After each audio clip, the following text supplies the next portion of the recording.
Alpha Protocol is ultimately at its heart a role-playing game. Beautiful night. It really has to do with the story and the characters. Have you come to kill me? There's a whole lot of enemies to fight, cool things to find, doors to kick down. You get lots of toys and guns and gadgets. We have the reality that you imagine in your head when you're walking out of a James Bond movie. It's just like blah, blah, blah. Make people just go, holy shit, that was awesome. Everybody talks about story in games and that story is the most important thing, but I think we really hit it. I'd say it goes as far as donkey punching it.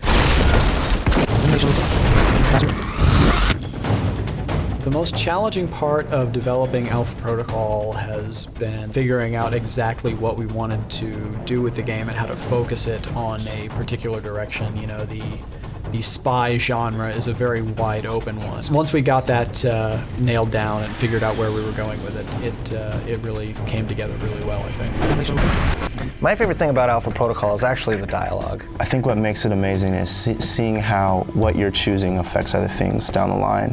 What you do now, huh? Kill me?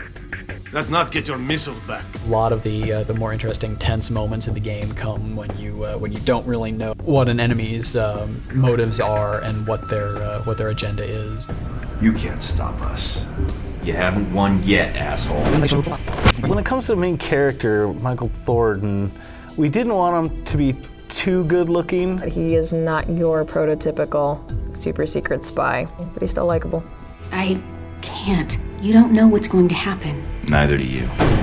My favorite secondary character in Alpha Protocol is definitely the German mercenary Z. I think we will be fast friends, darling. The voice acting for Z was really fantastic.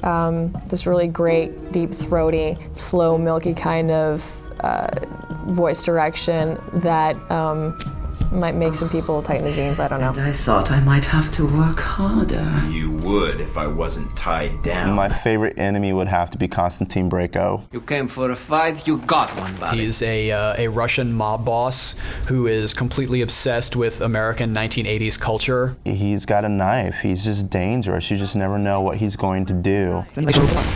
My personal favorite gadget is the noisemaker. All it does is project a little burst of noise at a distant location. It'll cause enemies to respond as though they've heard the player over there, and they'll go and check it out. And it just can create some really satisfying combos where you can plant a proximity mine on a wall and then lure people over and blow them up. Yeah, the world feels very different just depending on location. You're traveling all over the world, and we wanted to make sure that when the players are going from different hub to hub, that they know exactly where they are.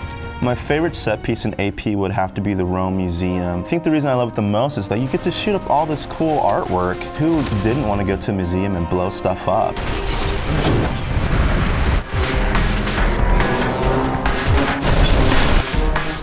When people look at Alpha Protocol, they have a hard time understanding how it all fits together. I want to know what you're doing here. Who sent you? Until people play it and see how we've constructed everything and how all of these pieces of the puzzle fit together, they're not really going to get it. Who the heck are these guys? I think when they play it, they will get it, and then they're going to think, wow, this is great. Case of emergency.